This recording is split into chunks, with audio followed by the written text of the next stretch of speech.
আসসালামু আলাইকুম। সবাইকে স্বাগত জানাচ্ছি আমার দেশ লিড নিউজে। সঙ্গে আছি আমি তামান্না মিনহাজ। আমাদের আজকের লিড নিউজের শিরোনাম, ফেব্রুয়ারিতে নির্বাচন, অনিশ্চয়তা মুক্ত দেশ। নিউজটি লন্ডন থেকে লিখে পাঠিয়েছেন আমাদের প্রতিনিধি অলিউল্লাহ নোমান। চলুন দর্শক জেনে নেওয়া যাক লিড নিউজটির বিস্তারিত। লন্ডনের ডরচেস্টার হোটেলে অন্তর্বর্তী সরকারের প্রধান উপদেষ্টা নোবেল বিজয়ী ডক্টর মোহাম্মদ ইউনূস এবং বিএনপির ভারপ্রাপ্ত চেয়ারম্যান তারেক রহমানের মধ্যে বহুল প্রত্যাশিত বৈঠক অনুষ্ঠিত হয়েছে। গতকাল স্থানীয় সময় সকাল ৯টায় অনুষ্ঠিত ঐতিহাসিক এ বৈঠকে বাংলাদেশের জাতীয় নির্বাচনের বিষয়টি সর্বাধিক গুরুত্ব পায়। অত্যন্ত হৃদ্যতাপূর্ণ পরিবেশে আয়োজিত অনুষ্ঠানে আগামী রমজানের আগে অর্থাৎ ফেব্রুয়ারির দ্বিতীয় সপ্তাহে ত্রয়োদশ জাতীয় সংসদ নির্বাচন অনুষ্ঠানের ব্যাপারে ঐকমত্য হয়েছে। বৈঠকের পর সংবাদ সম্মেলনে যৌথ বিবৃতিতে বলা হয়, তারেক রহমান প্রধান উপদেষ্টার কাছে আগামী বছরের রমজানের আগে নির্বাচন আয়োজনের প্রস্তাব করেন। জবাবে প্রধান উপদেষ্টা ডক্টর ইউনূস বলেন, সব প্রস্তুতি সম্পন্ন করা গেলে ২০২৬ সালের রমজান শুরুর আগের সপ্তাহেও নির্বাচন আয়োজন করা যেতে পারে।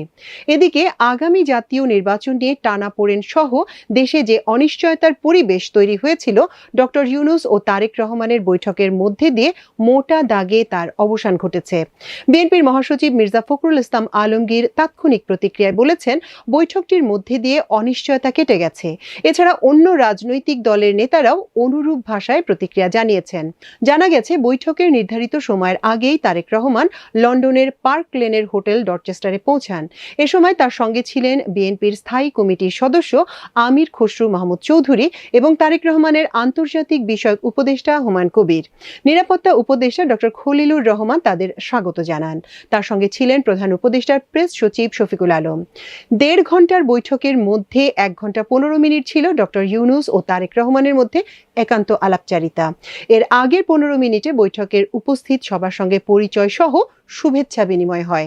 প্রধান উপদেষ্টা হালকা নীল রঙের গ্রামীণ চেকের ফতুয়ার উপর ঘি রঙের কোটি এবং তারেক রহমান ঘি রঙের ফুলহাতা শার্টের উপর নীল স্ট্রাইপ ব্লেজার পরেছিলেন। বৈঠক শেষে বেলা 11:15টার দিকে তারেক রহমানকে হাসি মুখে বের হতে দেখা গেছে। প্রেস সচিব শফিকুল আলম বলেন, হোটেল ছাড়ার আগে তারেক রহমান বলে যান, বৈঠকটি ছিল ঐতিহাসিক। তিনি ডক্টর ইউনূসকে বই ও কলম উপহার দেন। শুরুতেই তিনি সম্মানজনক কিং চার্লস হারমোনি অ্যাওয়ার্ডে ভূষিত হওয়ার জন্য ডক্টর ইউনূসকে অভিনন্দন জানান। পরে সংবাদ সম্মেলনে ডক্টর ইউনূস ও তারেক রহমানের বৈঠক নিয়ে দুপক্ষই সন্তোষ প্রকাশ করে। বৈঠককে কেন্দ্র করে যুক্তরাজ্য বিএনপি সহ দেশটিতে থাকা প্রবাসী বাংলাদেশিদের মধ্যে ব্যাপক উৎসাহ উদ্দীপনা লক্ষ্য করা গেছে। বিশেষ করে যে হোটেলে তাদের সাক্ষাৎ হয়েছে, সেই ভবনের সামনে বিএনপির নেতাকর্মীরা প্ল্যাকার্ড প্রদর্শন সহ ব্যাপক শোডাউন করেন। জানা গেছে, রুদ্ধদ্বার বৈঠকে তারেক রহমান প্রধান উপদেষ্টাকে উদ্দেশ্য করে বলেন, তিনি তার রাজনৈতিক জীবনে একজন নতুন অভিভাবক পেয়েছেন। জনগণের ভোটে নির্বাচিত হয়ে দেশ পরিচালনার সুযোগ পেলে তার মা খালেদা জিয়া এবং ডক্টর ইউনূসের পরামর্শ নিয়ে পথ চলবেন তিনি। ডক্টর ইউনূসকে তিনি আরও বলেন, বিশ্বব্যাপী আপনার গ্রহণযোগ্যতা রয়েছে, সেটা দেশ কাজে লাগাতে চায়। আপনাকে আমরা সবসময় পাশে পেতে চাই। আপনি আমাদের কখনো ছেড়ে যাবেন না। এ সময় তার রাজনৈতিক প্রজ্ঞার ভূয়সী প্রশংসা করেন ডক্টর ইউনূস। দেশ নিয়ে তারেকের চিন্তাভাবনা সবাইকে মোহিত করেছে বলেও তিনি উল্লেখ করেন। বৈঠক সূত্রে জানা গেছে, নির্বাচন বিষয়ে তারেক রহমানের প্রস্তাবের প্রেক্ষাপটে সব দিক পর্যালোচনা করে ফেব্রুয়ারির দ্বিতীয় সপ্তাহে নির্বাচন অনুষ্ঠানে সরকারের সম্মতির কথা জানিয়েছেন প্রধান উপদেষ্টা। এক্ষেত্রে ১২ই ফেব্রুয়ারিকে সম্ভাব্য সময় বলে মনে করা হচ্ছে। অবশ্য নির্বাচনের তারিখ ঘোষণার ক্ষেত্রে নির্বাচন কমিশন বৈঠক করে সিদ্ধান্ত নেবে বলে জানা গেছে। কারণ নির্বাচনের তারিখ ও তফসিল ঘোষণার একক এখতিয়ার নির্বাচন কমিশনের। বৈঠক শেষে বেরিয়ে ডক্টর ইউনূসের সঙ্গে অনুষ্ঠিত বৈঠককে ঐতিহাসিক বলে মন্তব্য করেছেন তারেক রহমান।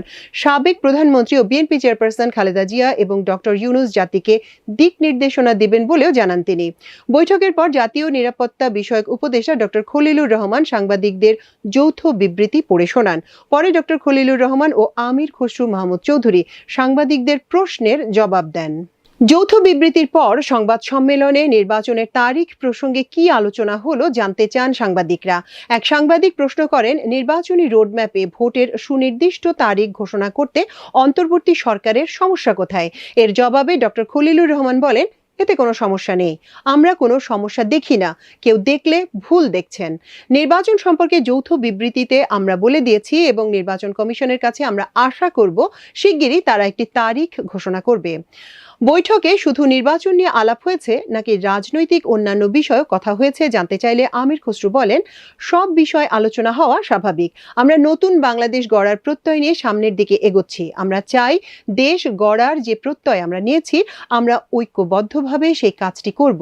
শুধু নির্বাচনের আগে নয়, নির্বাচনের পরেও বাংলাদেশ গড়ার যে প্রত্যয় নিয়ে আমরা সবাই ঐক্যমত্য হয়েছি তার সামনের দিকে এগিয়ে নিয়ে যেতে চাই। সংস্কার নিয়ে বর্তমান সরকারের যে রূপরেখার তালিকা দিয়েছে সেটি নিয়ে বিএনপি কি ভাবছে জানতে চাইলে আমির খসরু বলেন, এটা পরিষ্কার, এখানে না বোঝার কোনো কারণ নেই। সংস্কার নিয়ে প্রধান উপদেষ্টা তারেক রহমান সবাই একই কথা বলছেন, যে বিষয় ঐকমত্য হবে সেগুলোতেই তো সংস্কার হবে, তাই না? সংস্কারের বিষয়টি চলমান প্রক্রিয়া, এমন না যে সব সংস্কার এখনই শেষ হয়ে যাবে। নির্বাচনের আগে কিছু সংস্কার হবে, নির্বাচনের পরেও কিছু সংস্কার অব্যাহত থাকবে। এপ্রিলের ঘোষিত নির্বাচনী রূপরেখা থেকে অন্তর্বর্তী সরকার সরে আসছে কিনা জানতে চাইলে নিরাপত্তা উপদেষ্টা বলেন, যৌথ বিবৃতিতে এ বিষয়টি সুস্পষ্ট বলা আছে।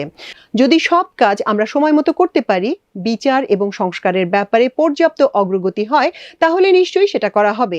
পতিত শেখ হাসিনার হত্যাযজ্ঞ ও তাকে দেশে ফিরিয়ে আনার বিষয়টি নির্বাচনী রূপরেখার ক্ষেত্রে কোনো প্রভাব ফেলবে কিনা জানতে চাইলে খলিলুর রহমান বলেন, সংস্কার ও বিচার নিয়েও যৌথ বিবৃতিতে বলা হয়েছে। আমরা মোটামুটি কনফিডেন্ট নির্বাচনের আগে আমরা এর অগ্রগতি দেখতে পাবো। এ সময় জুলাই সনদ নিয়ে ডক্টর ইউনূস তারেকের বৈঠকে কোনো আলাপ হয়েছে কিনা জানতে চাইলে বিএনপি নেতা আমির খসরু বলেন, জুলাই সনদ নিয়ে ইতোমধ্যেই আলোচনা হয়েছে দেশে। এ বিষয়ে আমাদের মধ্যে ইতোমধ্যেই সিদ্ধান্ত হয়েছে। ঐকমত্যের ভিত্তিতে জুলাই সনদ হবে এবং সংস্কারের বিষয়েও আমাকে একই উত্তর দিতে হয়। ঐকমত্যের ভিত্তিতে সংস্কার এবং জুলাই সনদ হবে। অল্প সময়ের মধ্যেই এটি হবে। প্রধান উপদেষ্টা ডক্টর মোহাম্মদ ইউনূস এবং বিএনপির ভারপ্রাপ্ত চেয়ারম্যান তারেক রহমানের মধ্যে অনুষ্ঠিত বৈঠক নিয়ে উভয় পক্ষই সন্তোষ প্রকাশ করেছে। সংবাদ সম্মেলনে এ বিষয়ে এক প্রশ্নের জবাবে জানানো হয়, নিশ্চয়ই সন্তুষ্ট। আমরা তো বলছি নির্বাচনের আগেই না, নির্বাচনের পরেও দেশ গড়ার ক্ষেত্রে আমরা সবাই একসঙ্গে কাজ করব। আর সন্তুষ্ট না হলে যৌথ ঘোষণা আসতো না।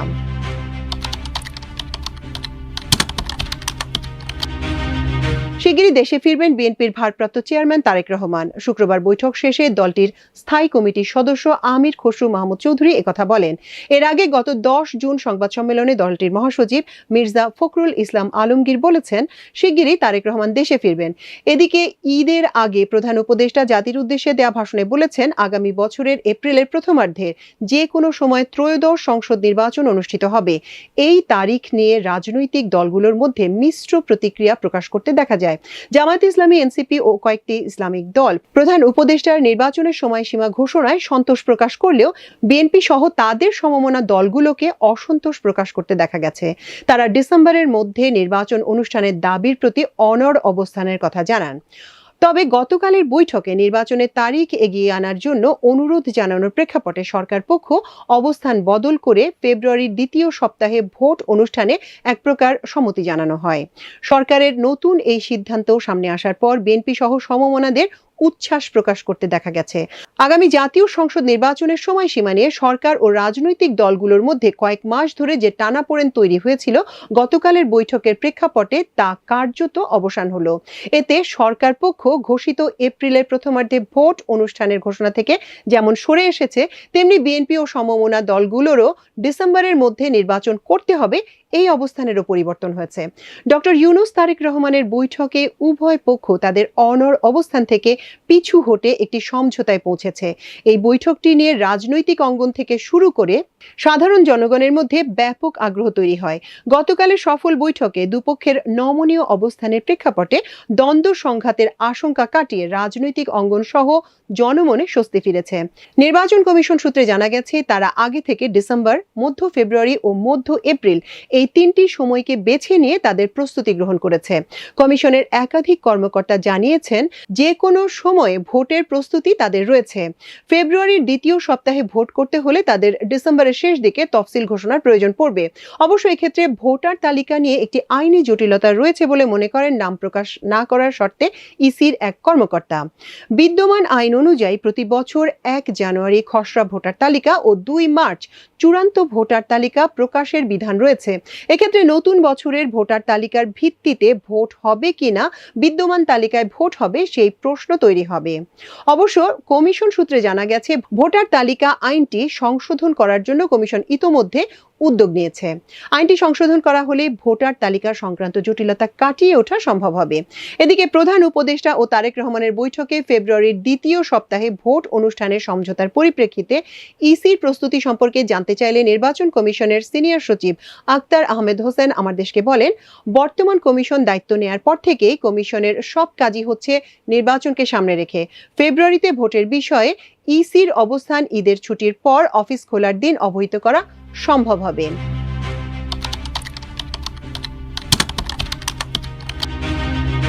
বৈঠককালে প্রধান উপদেষ্টা ডক্টর মোহাম্মদ ইউনূসকে বই ও কলম উপহার দেন তারেক রহমান।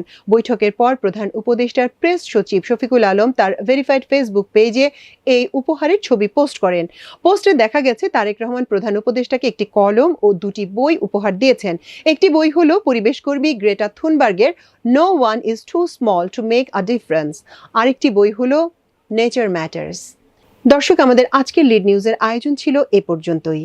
আগামীকাল ইনশাল্লাহ আরেকটি লিড নিউজ নিয়ে একই সময় একই চ্যানেলে আপনাদের সামনে হাজির হব। সে পর্যন্ত আল্লাহ আপনাদের সবাইকে ভালো রাখুন, সুস্থ রাখুন এবং দেখুন, শেয়ার করুন, সাবস্ক্রাইব করুন, কমেন্ট করুন আমার দেশ ইউটিউব চ্যানেলে। এতক্ষণ সঙ্গে থাকার জন্য অশেষ কৃতজ্ঞতা। আল্লাহ হাফেজ।